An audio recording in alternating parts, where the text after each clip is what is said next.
कृष्णा हरे हरे हरे राम राम राम हरे हरे। जय श्री प्रभुपाद की जय, गुरु महाराज की जय, उपस्थित समस्त वैष्णव ভক্তবৃন্দ की जय। আজকে আমরা একটা নতুন গ্রন্থ অধ্যয়ন করব, যেটা অত্যন্ত গুরুত্বপূর্ণ একটি গ্রন্থ আর কি, যেটা প্রত্যেকেরই অবশ্যই জানা উচিত। এই যে ভগবান কে, এই যে প্রশ্নটা আমাদের সবারই জানা দরকার। আমরা অনেক সময় বুঝতে পারি না যে ভগবান কে। তো সেই গ্রন্থটি আমরা অধ্যয়ন করব, সকলে আপনারা যুক্ত থাকুন।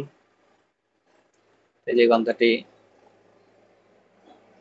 লক্ষাধিক সংখ্যায় প্রচারিত হয়েছে যে ভগবান কে।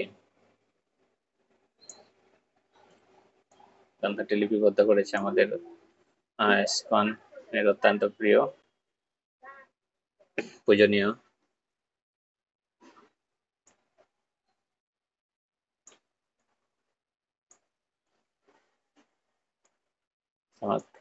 ভক্তি পুরুষোত্তম স্বামী মহারাজ হরি বল। তো এখানে আমরা অনেক ছবি দেখতে পাচ্ছি, যেমন নৃসিংহদেব ভগবান, তারপরে কৃষ্ণ, ব্রহ্মা, রামচন্দ্র, মহাদেব, মাতা লক্ষ্মী, নারায়ণ, সরস্বতী, দুর্গা, গণেশ। তো অনেক কিছুই আমরা দেখতে পাচ্ছি এখানে। তো গ্রন্থের ভেতরে কি আছে আমরা একটু অধ্যয়ন করব। হরে কৃষ্ণ। আমরা একটু ভূমিকাটা পড়ে নেব। যে ভগবান সম্বন্ধে বর্তমান পৃথিবীর অধিকাংশ মানুষ বিভ্রান্ত। সত্যি কথা, এই পৃথিবীতে দুই প্রকারের মানুষ বাস করেন, নাস্তিক ও আস্তিক। যারা ভগবানকে বা ভগবানের অস্তিত্বকে মানে না, তাদের নাস্তিক বলা হয়। আর যারা ভগবানকে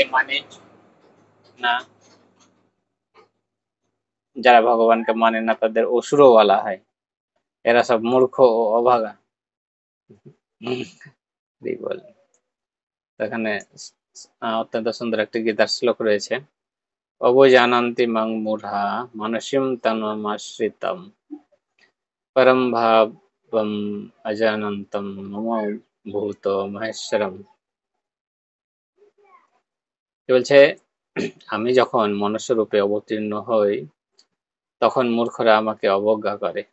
তারা আমার পরম ভাব সম্বন্ধে অবগত নয় এবং তারা আমাকে সর্বভূতের মহেশ্বর বলে জানে না।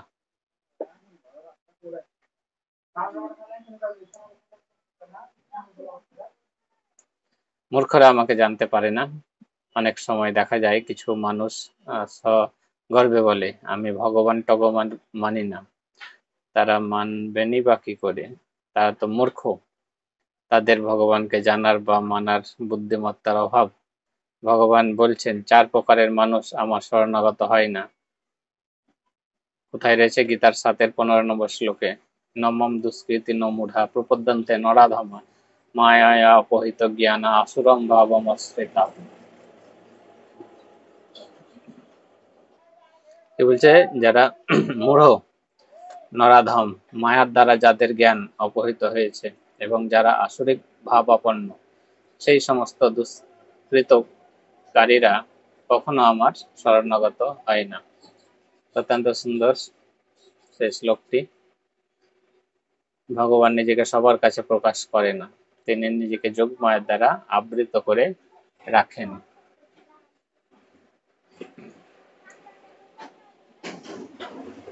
না প্রকাশ সর্বস্ব যোগ মায়া সমবেতা। তাই যারা ভগবানকে জানে না, তারা মূর্খের মতো ভগবান মানে না বলে গর্ব না করে। তাই যারা ভগবানকে জানে না, তারা মূর্খের মতো ভগবানকে মানে না বলে গর্ব না করে। নিজেদের দুর্ভাগ্যের কথা চিন্তা করা উচিত। নিজেকে অভাগা বলে মনে করে অনুশোচনা করা উচিত। আমি এত দুর্ভাগা যে মনুষ্য জীবন লাভ করেও ভগবানকে জানতে পারলাম না। আমার জন্ম ব্যর্থ। আসলে ভগবানের বিশেষ কৃপা না হলে ভগবানকে জানা যায় না। ঠিক যেভাবে সূর্য উদয় হলে তবেই মানুষ সূর্যের কিরণ দ্বারা সূর্যকে দর্শন করতে পারে, অন্যথায় সূর্যকে দেখা সম্ভব নয়। ঠিক তদ্রূপ ভগবান যাকে কৃপা করে নিজের স্বরূপ অবগত করান, সেই তাকে জানতে পারে, মানতে পারে ও তার কাছে আত্মসমর্পণ করতে পারে। ঈশ্বরের কৃপালেশ হয়তো যাহারে, সেই তো ঈশ্বর তত্ত্ব জানিবারে পারে। ব্রহ্মা তার প্রার্থনায় শ্রীকৃষ্ণের প্রতি উদ্দেশ্য করে বলেছেন, কি বলছে, তথাপি তে দেব পদম্বুজ দয়প্রসাদো লোকসানুগৃহীত এব হি জানাতি তত্ত্বম ভগবন মাহিম ন চন্নম एको ধীরম চিত্তম। হে ভগবান, যদি কেউ আপনার শ্রীপাদ পদ্মযুগলের কৃপা লেশমাত্র লাভ করে থাকেন, তাহলে তিনি আপনার দিব্য মহিমা হৃদয়ঙ্গম করতে পারেন। কিন্তু যারা আপনার মহিমা সম্বন্ধে জল্পনা কল্পনা করে, তারা দীর্ঘকাল বেদ অধ্যয়ন করেও আপনাকে জানতে পারে না। এইভাবে এইভাবে আমরা জানতে পারি যে যারা নাস্তিক ভগবানকে মানে না, তারা ভ্রান্ত মানুষ। কিন্তু আরো আশ্চর্যের বিষয় হচ্ছে, বর্তমান যুগে যারা ভগবানকে মানে, সেই আস্তিকরা ভগবান আছে বলে স্বীকার করে। তারাও এইসব নাস্তিকের থেকে আরো বেশি ভগবান সম্পর্কে বিভ্রান্ত। নাস্তিকদের থেকে আস্তিকরা আরো বেশি বিভ্রান্ত। কেন? যেহেতু তারা ভগবানের অস্তিত্বকে মানে বটে, কিন্তু ভগবান কে তা জানে না। যাত্রার প্রতি ভগবান শব্দটি আরোপ করে। এর ফলে এই তথাকথিত আস্তিকরা নাস্তিকদের থেকেও বেশি দুর্ভাগা। তো তারা তো মানছেই না ভগবান, তারা ঠিক আছে, কিন্তু যারা মানছে তারাও জানে না যে ভগবানকে, তারা হচ্ছে সব থেকে বেশি দুর্ভাগা। নাস্তিকেরা যথার্থ জ্ঞানের অভাবের দরুন তাদের মূর্খতার জন্য ভগবানকে মানার সুফল থেকে বঞ্চিত হয়। কিন্তু সেই প্রকার আস্তিকরা ভগবানকে না জানার ফলে যাকে তাকে মন গড়া ভগবান বানায়। এতে তারা শুধু মূর্খের পরিচয় দেয়, তাই নয়। এর ফলে তারা ভগবানের চরণে মহা অপরাধ করে। তাই এই প্রকারে তথাকথিত আস্তিকেরা নাস্তিকদের থেকে বেশি দুর্ভাগা। তাই সমাজের মানুষের যথার্থ কল্যাণের জন্য আসল ভগবান কে, সেই বিষয়ে শাস্ত্রভিত্তিক আলোচনা করার বিশেষ প্রয়োজন আছে। আস্তিক ও নাস্তিক, যারা ভগবানের অস্তিত্বকে মানে বা আস্তিক, তারা আবার দুই প্রকার। এক গোষ্ঠীর মানুষ ভগবানের অস্তিত্বকে মানে, কিন্তু তার রূপকে মানে না। এদেরকে নিরাকারবাদী বলা হয়। যারা নিরাকারবাদী, তারা জানে যে ভগবান আছে, কিন্তু ভগবানের যে রূপ আছে সেটা মানে না। যেহেতু তারা ভগবানকে তাদের এই কলুষিত দৃষ্টিভঙ্গি বা চোখ দিয়ে দেখতে পারে না, তাই তারা ভগবানকে নিরাকার বলে। তাদের মধ্যে কেউ নিরাকার জ্যোতির উপাসনা করে, অন্যের শূন্যের উপাসনা করে। এদের মত হচ্ছে পরম সত্য বা পরম ব্রহ্ম মূলে নিরাকার। নিরাকার ব্রহ্ম থেকে সবকিছু এসছে। এমনকি শ্রীকৃষ্ণ, রাম, নারায়ণ সকলেই নিরাকার ব্রহ্ম থেকে সাকার রূপ ধারণ করেছেন। এই প্রকার মায়াবাদীদের প্রতি আক্ষেপ করে ভগবদ্গীতায় শ্রীকৃষ্ণ এদেরকে মূঢ় বলেছেন। অব্যক্তম ব্যক্তিমাপন্নম মন্যন্তে মাম বুদ্ধয়া পরম ভাবমজানন্তো মমাপ্যয়ম অনুত্তমম। 724 নম্বর শ্লোক। তো এখানে কি বলা হয়েছে? বুদ্ধিহীন মানুষেরা, যারা যারা আমাকে জানে না, মনে করে যে আমি পূর্বে অব্যক্ত নির্বিশেষ ছিলাম, এখন ব্যক্তিত্বেও পরিগ্রহ করেছি। তাদের অজ্ঞতার ফলে তারা আমার অব্যয় ও সর্বোত্তম পরম ভাব সম্বন্ধে অবগত নয়।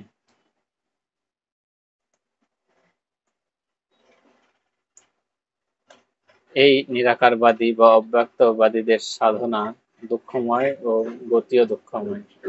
ক্লেশ অধিকতর स्तोषामव्यक्तस्य चेतसाम् अव्यक्त हि गति दुःख देह व्याधि भरवपते। गीतार 12 और 5 नंबर श्लोक।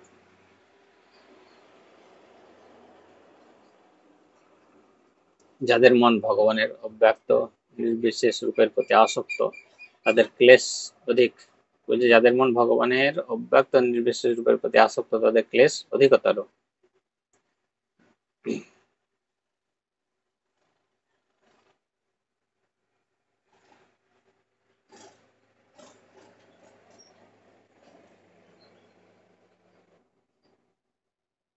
কারণ অব্যক্তের উপাসনার ফলে দেহধারী জীবের কেবল দুঃখই লাভ হয়। তাই পরম সত্য বা স্রষ্টাকে মানলেও দুর্ভাগ্যবশত তার আসল সাকার স্বরূপকে জানতে না পেরে নিরাকার বা শূন্যবাদ গ্রহণ করার মাধ্যমে ভগবান সম্বন্ধে যথার্থ ধারণার অভাবের জন্য এরা সকলে ভ্রান্ত। নিরাকারবাদী মানে যারা ভগবানের রূপকে মানে না, সাকারবাদী মানে যারা ভগবানের স্বরূপকে মানে। তাকে বলছে এইভাবে হচ্ছে নিরাকারবাদী মানে যারা ভগবানের রূপকে মানে না, যারা ভগবানের রূপ আছে বলে মানে না তারা হচ্ছে নিরাকারবাদী। আর সাকারবাদী কারা, যারা মানে যারা ভগবানের স্বরূপকে মানে তারা হচ্ছে সাকারবাদী। এইভাবে আমরা জানতে পারি যে যারা ভগবানের রূপকে মানে না অর্থাৎ নিরাকারবাদী তারা মূর্খ ও ভ্রান্ত। কিন্তু তার থেকে মজার বিষয় হচ্ছে এই কলিযুগে যারা ভগবানের স্বরূপকে মানে বা সাকারবাদী এদের মধ্যে অধিকাংশ নিরাকারবাদীদের থেকেও ভ্রান্ত ও মূর্খ। কেন? এই তথাকথিত সাকারবাদীরা ভগবানের রূপকে মানে বটে, কিন্তু কোন রূপটি ভগবানের রূপ সেটি তারা জানে না।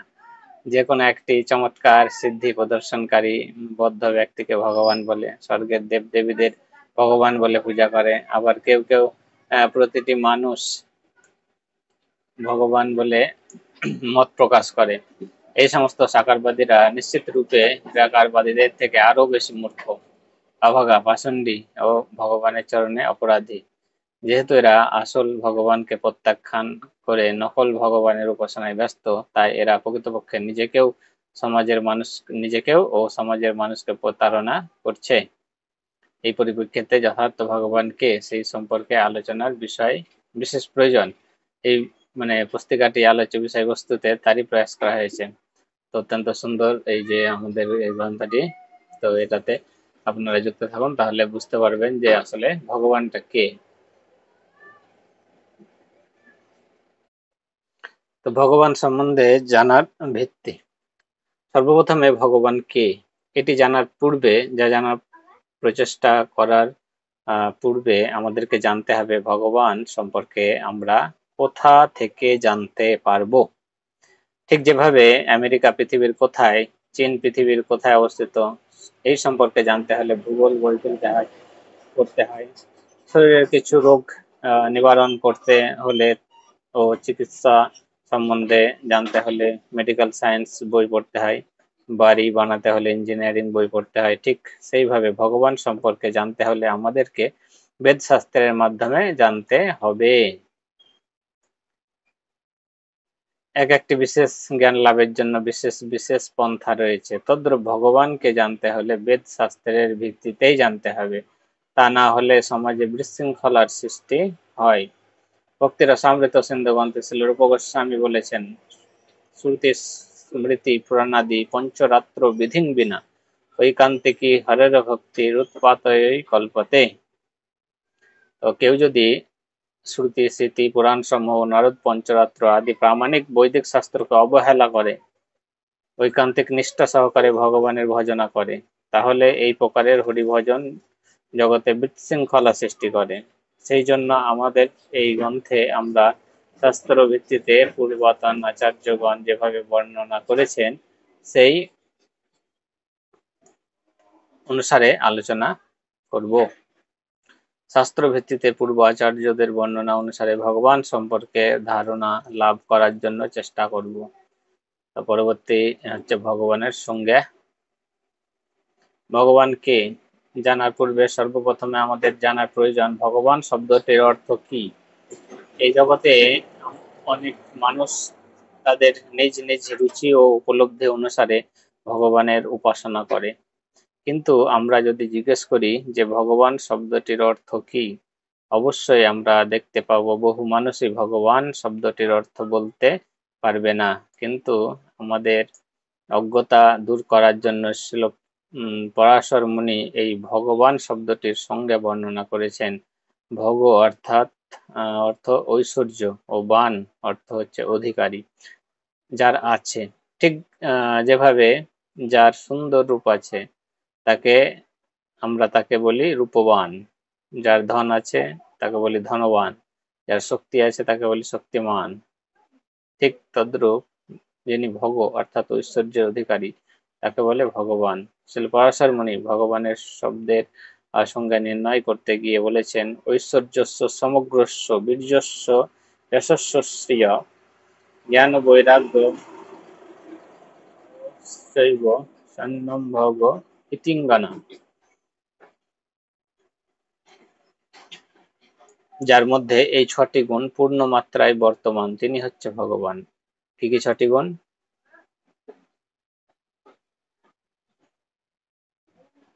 সমগ্র ঐশ্বর্য, সমগ্র বীর্য, সমস্ত যশ, সমস্ত ঐশ্বর্য, সমস্ত বীর্য, সমস্ত যশ, সমস্ত শ্রী, সমস্ত জ্ঞান, সমস্ত বৈরাগ্য।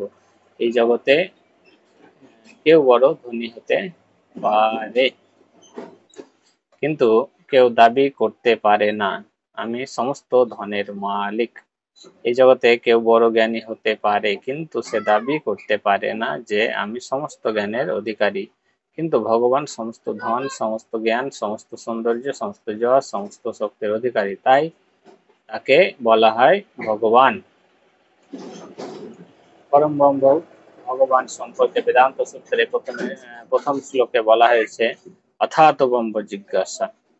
সেই পরম শব্দটি কে, তার উত্তরে দ্বিতীয় শ্লোকে বর্ণনা করা হয়েছে জন্মদস্যৈতরত কবে নির্জন্তি যৎ সূরয়। তাহলে এই সূত্রটি শ্রীমদ ভাগবতের শুরুতে শ্রীল ব্যাসদেব তার শ্লোকে সংযোজন করেছেন। জন্মদস্যৈতরত সার্থেষু বিজ্ঞসারাট, জন্ম আদি অস্যয়ত, যা হতে এ দৃশ্যমান জগৎ অনন্ত কোটি ব্রহ্মাণ্ড জন্ম আদি অর্থাৎ সৃষ্টি স্থিতি ও প্রলয় হয়, তিনি হচ্ছে পরম ব্রহ্ম ভগবান। অহং সর্বস্ব প্রভব মত্ত সর্বম প্রবর্ততে ইতি মত্তা ভজন্তে মাম বুধা ভাব সমন্বিতা। ভগবত গীতাতেও ভগবান শ্রীকৃষ্ণ বর্ণনা করেছেন, আমি সমস্ত কিছুর উৎস, সবকিছু আমার থেকে উৎপত্তি হয়েছে। অর্থাৎ ভগবান হচ্ছেন সবকিছুর স্রষ্টা, সবকিছু পালন করেন এবং তিনি সবকিছু সংহার করতে পারেন। এইভাবে ভগবানের সর্বশক্তিমত্ব সম্পর্কে শাস্ত্রে বর্ণনা করা হয়েছে। ভগবানকে কেউ কেউ ঈশ্বর বলে সম্বোধন করে থাকেন। তাই ঈশ্বর শব্দটি অর্থাৎ আমাদের জেনে রাখা প্রয়োজন, শাস্ত্র বা শব্দকোষ অনুসারে ঈশ্বর শব্দের অর্থ হচ্ছে নিয়ন্ত্রণ বা নিয়ন্ত্রণকর্তা, অর্থাৎ যিনি নিয়ন্ত্রণ করেন তাকে বলা হয় ঈশ্বর। এই জগতে প্রতিটি জীবের সীমিতভাবে নিয়ন্ত্রণ করার ক্ষমতা রয়েছে, তাই তারা নিজেকে ঈশ্বর বলে মনে করতে পারে। যে নিয়ন্ত্রণ করে সে হচ্ছে ঈশ্বর। দেবতাদেরকে ঈশ্বর বলে গ্রহণ করা যেতে পারে, যেহেতু তারা এই ব্রহ্মাণ্ডের কোনো না কোনো কার্যে নিয়ন্ত্রণ করে থাকেন। কিন্তু এই ঈশ্বরদের যিনি নিয়ন্ত্রণ করেন সেই পরমেশ্বরকে জানাই হচ্ছে জীবনের লক্ষ্য। পরম ব্রহ্ম বা পরম ঈশ্বর সমস্ত ঈশ্বরকে নিয়ন্ত্রণ করে থাকেন, তিনি ভগবান। ভগবান শব্দটি যেভাবে সমাজে মানে যেমন খুশি ব্যবহার করা হচ্ছে সেভাবে ব্যবহার করা উচিত নয়। বর্তমান সমাজে যে কোনো ধরনের যোগ সিদ্ধি লাভ করা ব্যক্তির প্রতি এই শব্দটি ব্যবহার করা হয়, এটি হচ্ছে অশাস্ত্রীয়। তো কি বলছে, বর্তমান সমাজে যে কোনো সাধারণ যোগ সিদ্ধি লাভ করার ব্যক্তির প্রতি এই শব্দটি ব্যবহার করা হয়, এটি হচ্ছে অশাস্ত্রীয়। শ্রী জীব গোস্বামী তার ভাগবত সন্দর্ভ গ্রন্থে ভগবান শব্দটির অর্থ বিশ্লেষণ করেছেন। ভগবান শব্দের প্রথম অক্ষরটি ভ মানে কার, এর অর্থ হচ্ছে স্বয়ম্ভু। পরবর্তী শব্দ গকারের অর্থ হচ্ছে নেতা, গময়িতা, শ্রেষ্ঠা। বা কার এর অর্থ বাস করা। সমস্ত জীব পরমেশ্বর ভগবানের বাস করে এবং পরমেশ্বর ভগবান প্রতিটি জীবের হৃদয়ে বাস করে। এই সমস্ত অক্ষরগুলির সমন্বয়ে ভগবান শব্দটির অর্থ হচ্ছে সব রকমের নিকৃষ্ট গুণ বর্জিত হয়ে অশেষ জ্ঞান, শক্তি, বল,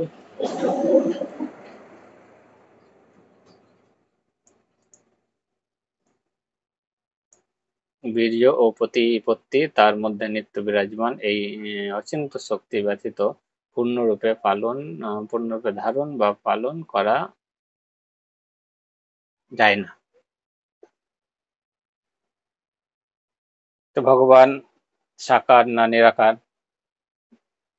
ভগবান সম্পর্কে সমাজে যে বিভিন্ন প্রকারের বিভ্রান্তিকর ধারণা সে সম্পর্কে জানার পূর্বে সর্বপ্রথমে আমরা আলোচনা করব যে ভগবান সাকার না নিরাকার। কেউ কেউ গ্রহণ করেন যে ভগবান সাকারাত্মকে, যার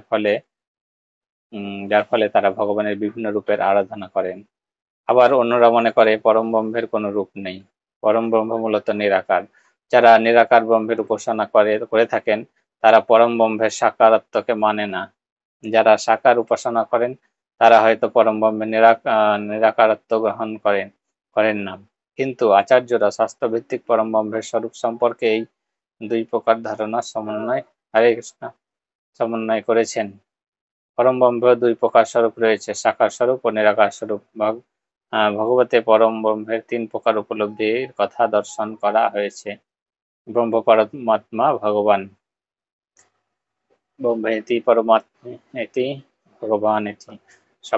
যাতে আমরা এই শ্লোক আলোচনার মাধ্যমে পরম ব্রহ্মের নিরাকার স্বরূপ সম্পর্কে জ্ঞান আহরণ করব। ব্রহ্ম, পরমাত্মা ও ভগবান, ব্রহ্মের এই তিন স্বরূপকে তিন প্রকার সাধকেরা উপাসনা করে থাকেন। যারা ব্রহ্ম স্বরূপকে উপাসনা করেন তাদেরকে বলা হয় জ্ঞানী। যারা পরমাত্মা স্বরূপে সাধনা করেন তাদেরকে বলা হয় যোগী। তারা ধ্যান যোগের মাধ্যমে পরমাত্মাকে হৃদয়ে উপলব্ধি করেন, তারা ভগবানের সচ্চিদানন্দ রূপকে উপাসনা করেন, তাদের বলা হয় ভক্ত। বলছে যারা ভগবানের সচ্চিদানন্দ রূপকে উপাসনা করেন তাদেরকে বলা হয় ভক্ত। তবে নিরাকার ব্রহ্মটি কি তা ব্রহ্ম সংহিতাতে বর্ণনা করা হয়েছে।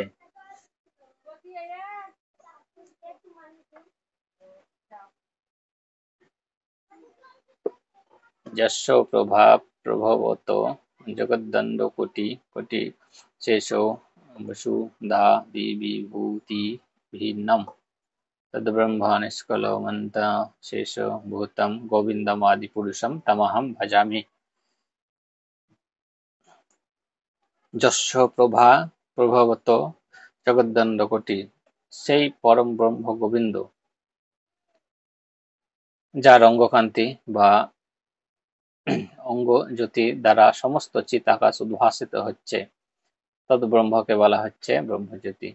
পরম বা চিদাকাশে যেখানে আলোকের জন্য চন্দ্র, সূর্য বা বিদ্যুতের প্রয়োজন নেই। ভগবদ গীতা অনুসারে ন তৎ ভাসায়তে সূর্য ন শশাঙ্ক ন পাবক।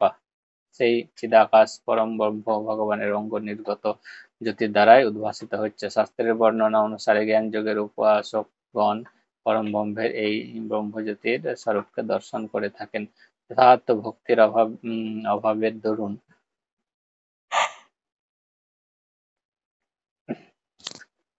তাদের দৃষ্টিশক্তি জ্যোতিকে অতিক্রম করে ভগবান শ্রীকৃষ্ণের ধাম, তার রূপ, তার লীলা দর্শন করার সামর্থ্য জ্ঞানীদের থাকে না।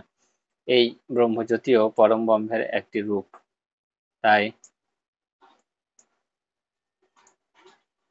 ব্রহ্মজ্যোতি প্রাপ্ত হয়ে জ্ঞানীরা আনন্দ লাভ করে। জ্ঞান যোগের উপাসকগণ জ্ঞানের মাধ্যমে তাদের সাধ্য নিরাকার ব্রহ্মপ্রাপ্ত হন, অর্থাৎ ব্রহ্মজ্যোতিতে গিয়ে প্রবেশ করেন। সেই চিৎকণা স্বরূপ আত্মা ব্রহ্মজ্যোতিতে অবস্থান পূর্বক ব্রহ্মানন্দ লাভ করে।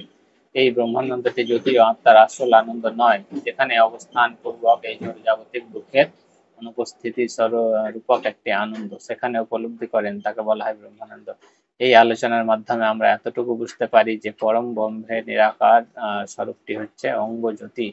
জ্ঞানীরা এই নিরাকার ব্রহ্মের উপাসনা করে মুক্তি লাভ করেন। সেই মুক্তিকে বলা হয় সায়ুজ্য মুক্তি। সায়ুজ্য মুক্তির অর্থ হচ্ছে নিরাকার ব্রহ্মে গিয়ে প্রবেশ করা। তো আমরা এখানে সায়ুজ্য মুক্তির সম্পর্কে বুঝতে পারলাম যে নিরাকার ব্রহ্মে প্রবেশ করাকে বলা হয় সায়ুজ্য মুক্তি। ভগবানের পরমাত্মা স্বরূপটি পরম ব্রহ্মের একটি আংশিক প্রকাশ মাত্র। তো পরমাত্মা হচ্ছে পরম ব্রহ্মের আংশিক প্রকাশ মাত্র। পরমাত্মা স্বরূপে পরম ব্রহ্ম সর্বব্যাপকভাবে অবস্থান করেন। পরম ব্রহ্ম প্রতিটি জীবের হৃদয়ে এবং প্রতিটি অনুপরমাণুতে পরমাত্মা রূপে অবস্থান করে। জীবাত্মা যখন ভগবত বিস্মৃতি হয়, তখন এই জড় জাগতিক স্থিতি চেতনার মধ্যে প্রবেশ করে তার চেতনা কলুষিত হয়ে পড়ে। তখন পরম পুরুষ, পরম ব্রহ্ম ভগবান, যিনি হৃদয়ের সুহৃদ, নিত্য শুভাকাঙ্ক্ষী, কল্যাণকারী, তিনি পরমাত্মা রূপে জীবের সঙ্গে সঙ্গে গমন করে থাকেন। যোগীরা ধ্যান যোগের অষ্টাঙ্গ যোগ সাধনার মাধ্যমে এই পরমাত্মাকে উপলব্ধি করেন। ইয়ম, নিয়ম, আসন, প্রাণায়াম, প্রত্যাহার, ধ্যান, ধারণা ও সমাধি, এই 8 প্রকারের সাধনার সমাধি স্তরে ধ্যানযোগী পরমাত্মা স্বরূপকে তার হৃদয়ে দর্শন করতে পারেন।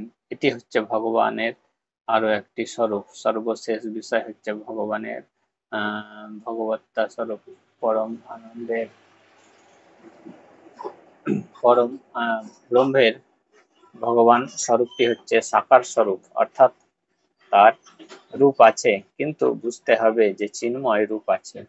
আবার পরম ব্রহ্মকে শাস্ত্রে নির্গুণ বলেও বর্ণনা করা হয়। এর মানে বুঝতে হবে তার মধ্যে সত্য রজতম গুণ, এই জড় গুণের প্রভাব নেই। তার দিব্যগুণ বর্তমানে আছে। ভগবান হচ্ছে সচ্চিদানন্দ বিগ্রহ। ব্রহ্ম হচ্ছে সৎ এবং নিত্য, সৎ বা নিত্য। পরমাত্মা হচ্ছে নিত্য ও জ্ঞানময়। আর পরম ব্রহ্মের ভগবান স্বরূপটি হচ্ছে সচ্চিত আনন্দ, নিত্য, জ্ঞানময়, আনন্দময়। এইভাবে পরম ব্রহ্মের ব্রহ্ম স্বরূপটি হচ্ছে নিরাকার স্বরূপ, পরমাত্মা হচ্ছে আংশিক সাকার স্বরূপ এবং ভগবান রূপটি হচ্ছে চিন্ময় সচ্চিদানন্দ স্বরূপ।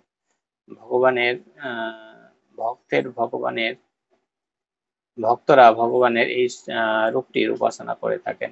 এইভাবে পরম ব্রহ্মের সাকারত্ব ও নিরাকারত্ব সম্পর্কে আলোচনা করা হলো।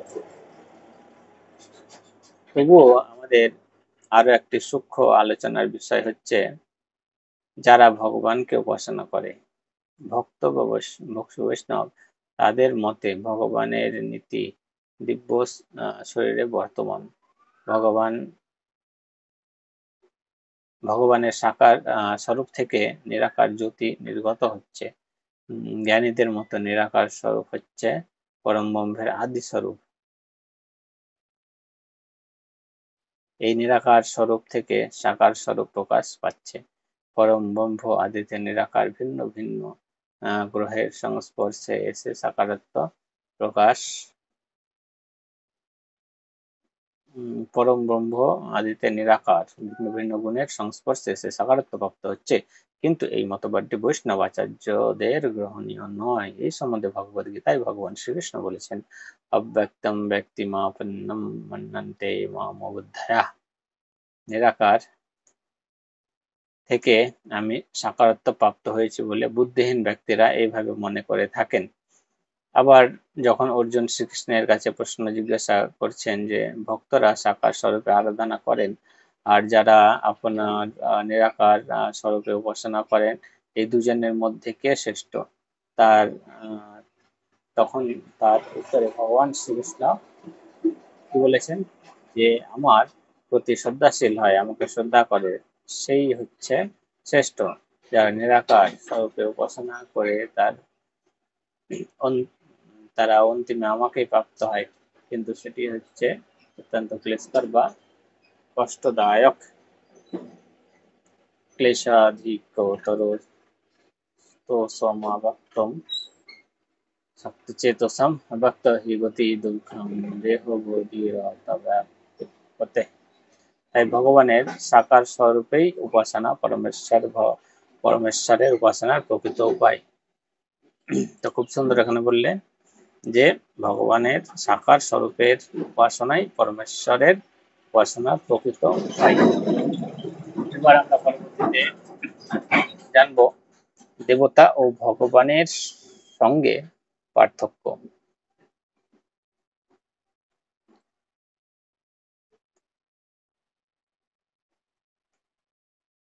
আমরা পূর্বে আলোচনা থেকে বুঝতে পারলাম যে ভগবানের সাকার স্বরূপে উপাসনা করা সর্বোত্তম বা শ্রেষ্ঠ, কিন্তু সাকার স্বরূপের যারা উপাসনা করেন তাদের মধ্যে ভগবান সম্পর্কে বিভিন্ন প্রকার বিভ্রান্তি, সেই সম্পর্কে আমরা এখন আলোচনা করব। প্রথমে আমি আলোচনা করব দেবতা ও ভগবানের মধ্যে পার্থক্য। জানেন পার্থক্য? সাধারণত হিন্দু সমাজে কিছু মানুষ দেবতা ও ভগবানের পার্থক্য জানে না। ইন্দ্র, চন্দ্র, বরুণ, শিব, দুর্গা, কালী প্রভৃতি দেবতাদের সঙ্গে বিষ্ণু, নারায়ণ, রাম, নৃসিংহ, বামন ইত্যাদি ভগবান। সাধারণত হিন্দু সমাজে কিছু মানুষ দেবতা ও ভগবানের পার্থক্য জানে না। ইন্দ্র, চন্দ্র, বরুণ, শিব, দুর্গা, কালী প্রভৃতি দেবতাদের সঙ্গে বিষ্ণু, নারায়ণ, রাম, নৃসিংহ, বামন প্রভৃতি ভগবানকে সমপর্যায় বলে মনে করে থাকেন। এটি আমাদের জানা উচিত যে ভগবান ও দেবতাদের মধ্যে বিরাট পার্থক্য আছে। যেমন দেবতারা হচ্ছেন ভগবানের দ্বারা নিযুক্ত এ জড়জগতের বিভিন্ন কার্য সম্পাদনের নিয়ন্ত্রণকর্তা। খুব সুন্দরভাবে বলা হয়েছে, দেবতারা হচ্ছেন ভগবানের দ্বারা নিযুক্ত এই জড়জগতের বিভিন্ন কার্য সম্পাদনের নিয়ন্ত্রণকর্তা। যেভাবে অগ্নিদেব অগ্নি নিয়ন্ত্রণ করে, বরুণ দেব জলে নিয়ন্ত্রণ করেন, বায়ুদেব বায়ু নিয়ন্ত্রণ করেন ইত্যাদি। শাস্ত্র অনুসারে দেবতারা জীব তত্ত্ব। যে কোনো জীব ভগবান থেকে বিশেষ শক্তি প্রাপ্ত হয়ে দেবতার আসন গ্রহণ করতে পারেন, কিন্তু ভগবান জীবতত্ত্ব নন, তিনি হচ্ছেন বিষ্ণু তত্ত্ব। দেবতাদের আধিপত্য এই জড় জগতেই সীমাবদ্ধ, কিন্তু ভগবানের আধিপত্য বা ঐশ্বর্য প্রভাব জড় জগতে চিন্ময় জগতে সর্বব্যাপ্ত।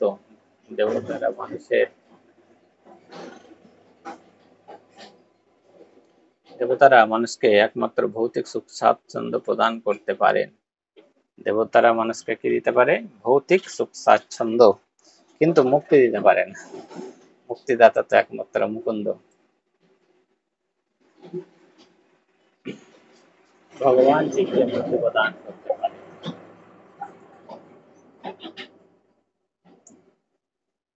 দেবতারা মায়াধীন, কিন্তু ভগবান হচ্ছে মায়াধীশ। সৃষ্টি ও প্রলয় কালে দেবতাদেরও প্রভাবিত হতে হবে, কিন্তু ভগবান নিত্য বর্তমান এবং তার ধামও নিত্য বর্তমান। এইভাবে ইন্দ্রলোক, চন্দ্রলোক প্রলয়ের সময় সব ধ্বংসপ্রাপ্ত হবে। ভগবানের ধাম বৈকুণ্ঠ, অযোধ্যা, গোলক, বৃন্দাবন ইত্যাদি ধ্বংসপ্রাপ্ত হবে না। ইন্দ্র, চন্দ্র প্রভৃতি দেবতাগণ প্রকৃতির তিনটি গুণ দ্বারা পরিচালিত হয়ে থাকেন, কিন্তু ভগবান শ্রীকৃষ্ণ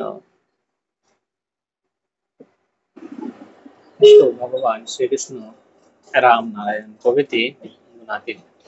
তাদের কার্যকলাপ প্রকৃতির তিনটি গুণ দ্বারা নিয়ন্ত্রিত হয় না। সাধারণত মানুষ এই সমস্ত পার্থক্য বুঝতে পারে না। দেবতা ও ভগবানকে এক বা সমপর্যায়ভুক্ত বলে মনে করে থাকে। এটি অবশ্যই জেনে রাখা উচিত যে আমাদের বৈদিক সাহিত্যে 33 কোটি দেবতাদের বর্ণনা করা হয়েছে। শাস্ত্র অনুসারে যারা বিভিন্ন সুখ স্বাচ্ছন্দ্য বা বিভিন্ন ফল অতি সত্বর লাভ করতে চান তারা বিভিন্ন দেবতার উপাসনা করতে পারেন, কিন্তু সেটি বুদ্ধিমান মানুষের কাজ নয়, কেননা জড়জাগতিক ফল অনিত্য। আমি হাজার হাজার কোটি টাকা ইনকাম করলেও সেটা আমরা নিয়ে যেতে পারবো না। যারা বুদ্ধিমান ব্যক্তি তারা ভগবানের শরণাগত হন। এইভাবে সমস্ত দেবতাদেরকে ভগবান বলে উপাসনা করা ঠিক নয়। তার সঙ্গে সঙ্গে একটুকু জানতে হবে যে দেবতারা ভগবানের সমান না হলেও তারা ভগবানের অতি নিজজন, তারা পূজ্য। তাই দেবতাদের শ্রদ্ধা করা জীবের কর্তব্য। প্রত্যেকটা জীবের কর্তব্য হচ্ছে দেবতাদের শ্রদ্ধা করা, কারণ তারা হচ্ছে পূজনীয়। দেবতাদেরকে পূজা করা যেতে পারে, শ্রদ্ধা করা যেতে পারে, কিন্তু ভগবানকে ভক্তি করতে হয়। দেবতাদের পূজা করছো ঠিক আছে, শ্রদ্ধা করছো ঠিক আছে, কিন্তু ভগবানকে ভক্তি করতে হবে। এভাবে মানুষের ভগবান ও দেবতাদের মধ্যে পার্থক্য জেনে শ্রদ্ধাযুক্ত হয়ে ভগবানের ভক্ত হওয়া কর্তব্য। তা না হলে দুর্লভ মানুষের জীবনের আসল লক্ষ্যে পৌঁছাতে পারবো না। আসল লক্ষ্যে পৌঁছাতে গেলে ভগবানের শ্রদ্ধা করতে হবে। ভগবদ গীতায় বর্ণনা করা হয়েছে, কি বর্ণনা করা হয়েছে? গীতার 9 অধ্যায়ের 25 নম্বর শ্লোকে, জানতি দেবব্রতা দেবান পিতৃজান্তি প্রতিব্রতা ভূতানি জানতি ভূতেজ্য জানতি মজ্জাজিনমপিমম। কি বলছে? দেবতাদের উপাসনা করলে দেবলোকে যাবে। তো দেবতাদের যদি আমরা পূজা পার্বণ করি তাহলে আমরা কোথায় যাবো? দেবলোকে। পিতৃপুরুষের উপাসনা করলে কোথায় যাবো? পৃথিবীলোকে। ভূত প্রেতের পূজা করলে কোথায় যাব? ভূত লোকে। আর শ্রীকৃষ্ণের উপাসনা করলে শ্রীকৃষ্ণের ধামে যাব। এখন চয়েস আপনাদের, কার উপাসনা করবেন? দেবতাদের করবেন না ভূত প্রেতের করবেন না পিতৃপুরুষের মাতা পিতার করবেন? যাদের করবেন সেই লোকে যেতে হবে।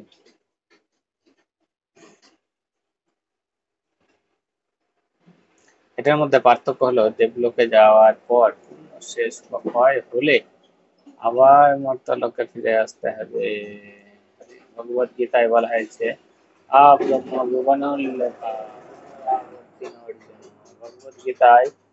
ভগবদ গীতার ধাম নিজ ভগবদ গীতার কি বলছে?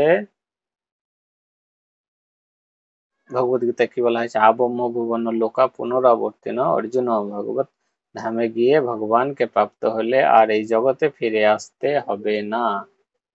মামোপেত্য পন্থেয় পুনর্জন্ম নবিদ্যতে যদ্গত্যা না নিবর্তন্তে তদ্ধাম পরমম মম। এইভাবে দেখানো হয়েছে জীবনের আবর্ত থেকে সমস্ত বন্ধন